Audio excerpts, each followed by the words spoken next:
Adrián Celaya, presidente de CAI Group y profesor de Economía Aplicada en la Universidad del País Vasco. Buenas tardes. Hola, buenas tardes. Bueno, pues esa cifra impresiona, ¿no? 60.000 toneladas. Al final, en el análisis de la tarde que hacemos siempre en el programa, al principio decíamos 60.000 toneladas en comparación con las 32 millones de toneladas que han salido de Ucrania gracias al acuerdo del grano, el acuerdo del Mar Negro. Aún así no deja de ser una cantidad muy relevante para unos pocos días que realmente ha estado Rusia bombardeando, como dice Europa, ese grano. ¿Qué te parece la noticia? Bueno, es una noticia que hay que interpretar en el contexto del bombardeo conjunto del puerto de Odesa, que se está relacionando a la vez como una respuesta al bombardeo del al ataque contra el puente de Crimea por parte de Ucrania y también como una reacción, sobre todo desde Occidente está interpretando así, al término del acuerdo de exportación de grano, ¿no? Bueno, vamos a ver, enfocándolo desde este punto de vista, nos encontramos, yo diría, ante un cierre rotundo de ese acuerdo, ¿no? Un acuerdo que se basa en un pacto dentro de un contexto de guerra, un pacto para crear un corredor que permita esa exportación de grano, un incumplimiento repetido y constante de ese pacto por parte de Ucrania y de Occidente, un acuerdo de Rusia, una decisión de Rusia de no renovarlo, una especie de amenaza o de órdago por parte de von der Leyen de que de todas formas van a seguir exportando o importando grano desde Ucrania, que es un órdago que se podía interpretar de distintas formas, y una respuesta rusa quizás de una forma muy rotunda o radicalmente rotunda de que esto se ha terminado y que efectivamente no va a haber, si hubiera alguna expectativa de que esto es una cuestión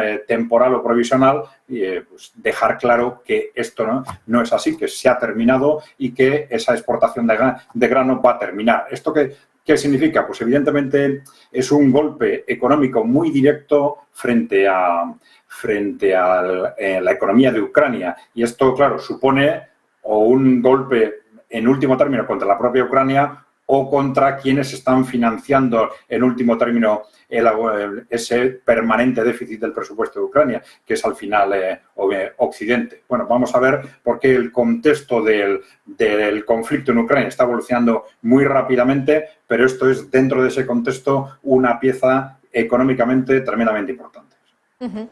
Por cierto, respecto a esto de los bombardeos también sobre el grano, Estados Unidos, su inteligencia, ha advertido de que Rusia podría atacar buques de grano de civiles en el Mar Negro. Claro, parece que Rusia no solo se contenta con terminar ese acuerdo del grano, sino que no quiere por ninguna razón o por ningún motivo que Ucrania pueda exportarlo de alguna manera. Bueno, es que es el mismo concepto en realidad. Claro, no es la inteligencia de Estados Unidos, lo que ha hecho es repetir lo que ha dicho oficialmente el Ministerio de Defensa de Rusia, que ha dicho que efectivamente a partir del día de hoy, del 20 de julio, los buques mercantes que se dirijan a los puertos de Ucrania serán considerados como parte en el conflicto militar y potencialmente sujetos a acciones militares. No es algo que haya detectado de forma extraña la inteligencia occidental, sino que expresamente lo ha dicho el Ministerio de Defensa de Rusia. Ha habido luego una respuesta de Ucrania diciendo que ellos van a hacer quizás algo similar en el Mar Negro. Vamos a ver esto cómo se desencadena, pero efectivamente al final el contexto es ese, es decir, claro, si se cierra un acuerdo, si se cierra ese corredor humanitario que precisamente creaba una excepción para el tráfico de mercancías, pues evidentemente esto significa que ya no hay excepciones y que, por lo tanto, estamos ya en una zona militar que cualquier mercante que se introduzca en esta zona militar está en un claro peligro de ser objeto de un ataque.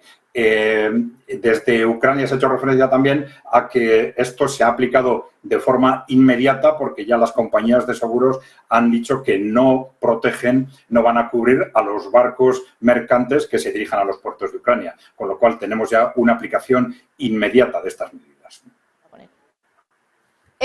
Más cuestiones, dejando a un lado, Adrián, el tema del grano, que sigue siendo esta semana un tema muy importante, pero, por ejemplo, me ha parecido muy, muy relevante una noticia de hoy donde se aseguraba que China quería aumentar el comercio con Ucrania.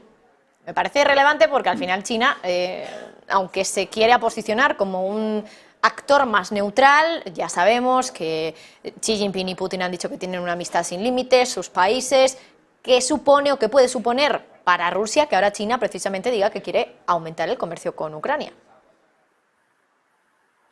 Bueno, yo creo que son unas declaraciones lógicas. Es decir, estamos en un contexto en el que ese muro que se ha levantado entre Europa y Estados Unidos por un lado y el resto del mundo por el otro, hay relaciones de todo tipo, políticas, económicas, culturales, entre países de los dos bloques, que es muy difícil que se bajen a cero de forma inmediata. Y además hay multitud de intereses en mantener distintos tipos de relaciones. Y en prácticamente todos los países surgen intereses para superar o evitar que ese muro que hemos levantado desde Occidente fundamentalmente, pues que rompa relaciones de uno u otro tipo. En este caso en concreto, esto parece que surge alrededor del contexto de la visita a China del viceministro de Economía de Ucrania, que se ha reunido con el viceministro de Comercio de China. Entonces, ha habido unas declaraciones de buenas intenciones.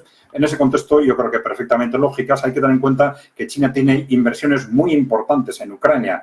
Esto respondía a ese contexto en el que China y Rusia, que son países muy grandes y que tienen, como todos los países grandes, tienen enemistades históricas con los países que les rodean. En buena parte, en base a esa alianza creciente entre Rusia y China, han intentado superar algunas de estas discrepancias históricas intercambiando papeles, de tal forma que, por ejemplo, las discrepancias, las enemistades históricas de China con India o con Vietnam se han ido superando en base a que estos dos países han tenido y han reforzado sus buenas relaciones históricas con Rusia. Algo similar se estaba haciendo en Europa del Este, fundamentalmente con inversiones chinas, inversiones que han sido tremendamente importantes en muchos países de Europa del Este y en Ucrania en particular. Entonces, no sabemos muy bien, ni China ni Ucrania lo saben, cuál va a ser la duración o la finalización de este conflicto, pero de cualquier forma hay inversiones estratégicas muy importantes, que son importantes para los dos países, tanto para Ucrania como para China en este país,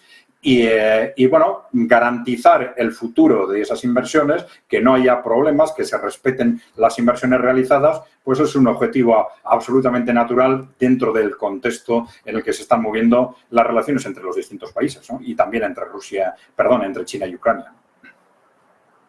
Adrián, y por cierto, hablando de tensión, quería hablar también de Estados Unidos e Irán, porque es verdad que en las últimas semanas hemos comentado aquí mucho lo que ha ocurrido en las aguas del Golfo Pérsico, del Estrecho de Hormuz, esas incautaciones de buques petroleros por parte de Irán, buques con banderas occidentales. También ha habido incautaciones por parte de Estados Unidos de buques petroleros de Irán, y ahora Irán sale a decir que como haya incautación de buque de Irán y que además se descargue ese petróleo, va a haber represalias.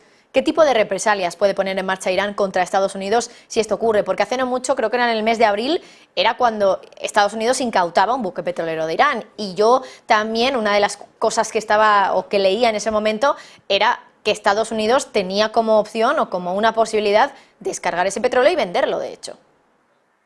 Sí. Yo entiendo que estas declaraciones se refieren precisamente al Sue Raham, petrolero con 800.000 barriles que fue incautado por Estados Unidos y que está en un puerto en Texas, ¿no? Adrián, es precisamente sobre ese buque que comentabas, solo por matizarlo, es el nombre de ese buque, por lo que han dicho ahora mismo esto, Irán. Sí, bueno, lo que está ocurriendo es que ese buque no se está descargando. El petróleo de ese buque no se está descargando porque, a pesar de que Estados Unidos ha abierto la posibilidad de que las empresas comerciales destinatarias hagan esa descarga, pues parece que no hay ninguna empresa que se haya movido al respecto, fundamentalmente porque probablemente tienen miedo a las represalias que Irán puede adoptar directamente contra ellas. Es decir, tampoco se trata de que estemos pensando en una posibilidad de un conflicto militar directo entre Irán y Estados Unidos, que la verdad es que estamos en un contexto internacional en el que es difícil descartar algo. Pero bueno, en este caso se trata fundamentalmente del miedo o la precaución de las empresas privadas que no se atreven a descargar ese petróleo porque tienen miedo de represalias de Irán directamente contra ellas. Pues Adrián Celaya, presidente de ICAI Group y profesor de Economía Aplicada en la Universidad del País Vasco. Un placer, como siempre, muchísimas gracias y que pases muy buena tarde. Muy bien, gracias a vosotros. Un saludo.